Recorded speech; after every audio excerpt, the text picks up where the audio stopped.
Sila ang mga Pinay celebrities na hindi lang minahal ang kanilang mga asawa, kundi niyakap din ng buong puso ang mga anak ng mga ito sa ibang babae.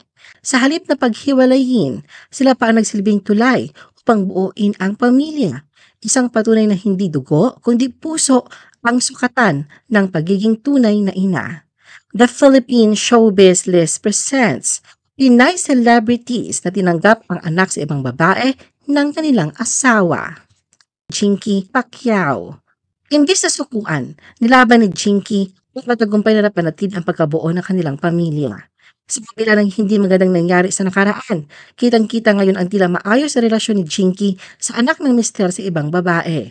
Ito ay sa katauhan ni Eman Bacosa, anak ni Manny Pacquiao kay Joanna Rose Bacosa. Hindi nagsasalita si Jinky tungkol kay Eman pero marami ang nakakaalam na tanggap niya ito.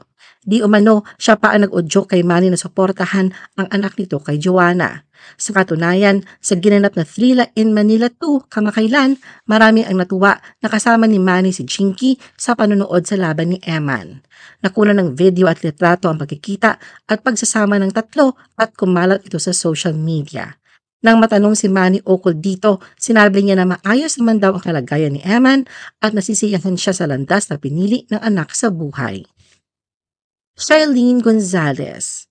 Sinigurado ni Charlene na maayos ang relasyon niya sa kanyang stepson na si Chef Luigi Boy Mula. Anak ni Janice de Belen si Luigi sa asawa ni Charlene na si Aga. Kahit hindi kay Aga lumaki si Luigi, maganda ang kanilang samahan. Patunay rito ang pagkakaroon nila ng maayos na blended family kung saan nakakabanding din ni Luigi ang kanyang half-siblings.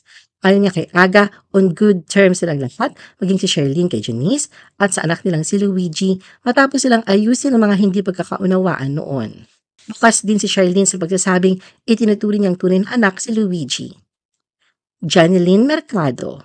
Parang tumatayo na rin second mom ni Calix si Janeline na anak ni Dennis Trillo sa dating girlfriend na si Carlene Aguilar.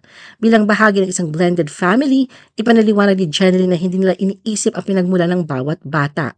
Ang mahalagaan niya ay ang pagmamahal at pagpapalaki sa kanila bilang pantay na miyembro ng pamilya.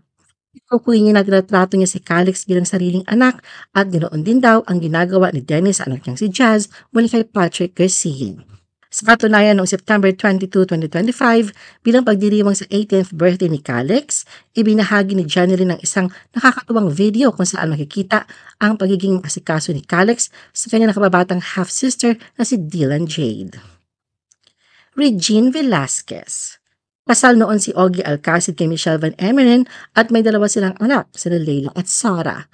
Pero sa huli ay naayos silang dapat ayusin. Hindi nga lang si Michelle ang kasundo ni Regine kundi maging ang kanyang stepdaughters, partikular na si Leila. Si Regine mismo ang nagsabing bilang stepmother, naglalaanan niya ng pag-unawa si Leila at may pagpapahalaga sa relasyon nila bilang pamilya, hindi bilang simpleng step arrangement. Mariel Rodriguez. Maliban sa pagiging asawa ni Robin Padilla, niyakap din ni Mariel ang isa pang tungkulin bilang isang stepmother sa apat na mga anak ni Robin. Blended family kung saan makikita ang maganda nilang samahan. Tulad ng maluwag na pagtanggap ni Mariel sa mga anak ni Robin, nariyan din ang magandang relasyon ng mga bata sa kanilang stepmom. Annabel Rama. Kilalaman sa pagiging prangka at palaban, hindi may kakaila ang maayos na relasyon ni Annabel sa mga anak sa labas ng mister niyang si Eddie Gutierrez. Si Ramon Christopher ay anak ni Eddie sa Asia's Queen of Songs na si Pilita Corrales, habang si Tonton Gutierrez naman ay anak niya sa veteran actress na si Liza Lorena. Heart Evangelista. Bagamat hindi palagi nasa mata ng publiko, naging tampok sina Chessy at Kino silang social media post at interviews ni Heart. Hindi lihim ang close relationship niya sa kanyang stepchildren, ang kambal na anak ni Chis Escudero sa unang asawang si Christine Elizabeth Flores. Consistent si Heart sa pagsasabi na maganda ang relasyon niya sa mga bata dahil hindi niya pinipilit ang sarili na maging ina sa kanila, kundi hinahayaan niyang umusbong ang pagmamahal sa natural na paraan at ipinagmamalaki niya kung sino na ang kanyang mga stepchildren ngayon. Sandy Andolong. Katulad ng maayos at magalang na relasyon ni Sandy kay Nora Honor, ganoon din ang pakikitungo niya sa mga anak ni Christopher De Leon at ng superstar. Sa isang interview, ipinahayag ni Sandy na mahal na niya ang mga ito at pinapahalagahan ang kanilang damdamin. Naalala niya ang isang pagkakataon na kinausap niya si Lotto De Leon, isa sa mga adopted na anak ni Christopher at Nora, at sinabi sa kanya na hindi niya maaaring palitan ang kanilang ina, ngunit maaari siyang maging mabuting kaibigan at suporta sa kanila. Lani Mercado. Matatandaan na noong 2007 ay inamin ni Bong Revilla na mayroon pa siyang isang anak, si Luigi, mula sa isang dating girlfriend. Marami ang nagtataka noon kung paano ito tinanggap ni Lani, pero ayon sa kanya, matagal na niyang alam ang tungkol sa bata, ngunit pinili niyang huwag na lang ipalabas sa publiko ang impormasyon. Paliwanag ni Lani na nagdesisyon silang ilantad sa publiko si Luigi dahil sa kabutihang loob at para sa kabubuti ng bata. Marami rin ang nag-iisip na natanggap ni Lani ng maluwag si Luigi dahil nakikita niyang ganitong sitwasyon sa pamilya ni Bong, lalo na sa ama nito si dating Senador Ramon Revilla Sr. na may maraming anak sa iba't ibang babae. Ngunit ilinaw ni Lani na hindi yun ang naging batayan na kanyang pagtanggap.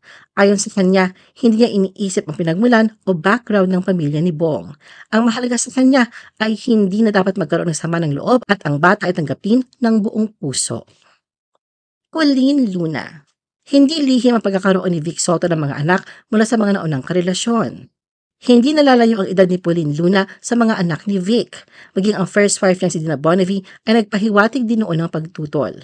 Pero sa paglipas ng panahon ay naging maganda ang relasyon ni Pauline sa lahat ng anak ni Vic. Bukas din siya sa pagsasabing mahal na mahal at pamilya niya ang mga ito. Charlie Dizon. Matapos ikasal kay Carlo Aquino, agad na naging bahagi ng buhay ni Charlie ang pagiging ina kay Enola Mithi na anak ni Carlo sa kanyang dating partner na si Trina Candaza.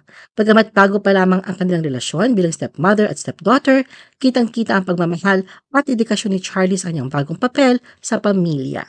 Sa katunayan, noong September 2025, ipinagdiwang niya na Carlo at Charlie ang kalimang kaarawan ni Mithi sa pamamagitan ng isang family getaway sa Bohol.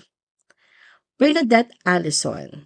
Bukod sa tatlong anak na babae ni Gary Estrada, tumayo ring ina si Bernadette kay Kiko Estrada. Sa katunayan, mami ang tawag ni Kiko kay Bernadette at nagkasama na rin ang dalawa sa isang proyekto.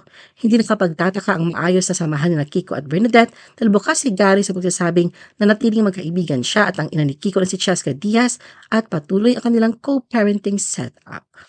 Ano ang masasabi mo sa video na ito? Mag-like o mag-react at huwag mahiyang mag-comment.